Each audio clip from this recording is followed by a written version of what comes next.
The course I teach is entitled British Identities from 1603. It's a historical course. The date from which it starts, 1603, is significant in the archipelago that we rather loosely call the British Isles, as it marks the dynastic union of three kingdoms under one king. Kingdoms of England, Scotland and Ireland. In this course I follow the story of, in particular, the larger island of Great Britain from that point to the present. The focus in the course is on the ethnic, religious, political and other identities that have motivated, united and also divided people in the archipelago.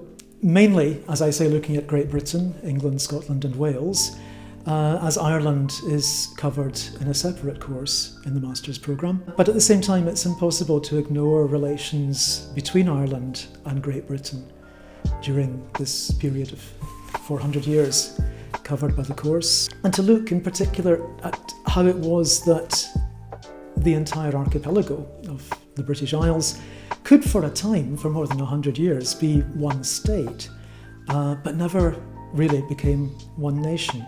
The approach I take in the course involves weekly readings, which will be discussed in class, readings from relevant works of history, and also a close look at a variety of primary sources, in some cases extracts from documents of the periods under discussion, but also paintings, at times where they're relevant, cartoons and popular songs and other diverse sources. At the end of the course, the students will present an assignment in which they each look in more detail at some particular theme that has arisen during the course.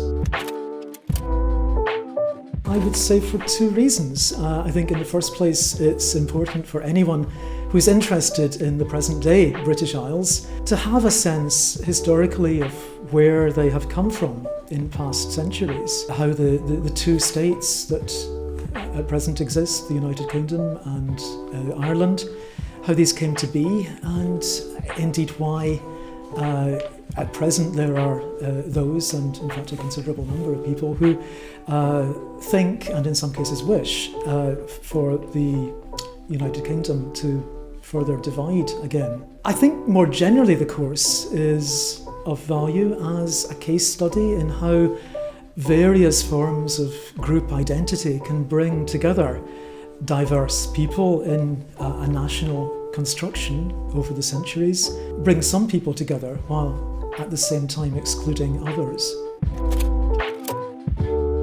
Well, obviously in the first place, I hope they will go away with an enhanced knowledge of the subject, and I'd like to think an interest in it stimulated by the course, if they were not already interested before. Secondly, I hope they will develop a sensitivity to what a diversity of cultural products, including items from popular culture, can tell us about how people identified themselves and what they identified with, what religious groups, territories, loyalties they were attached to in the past. Thank you.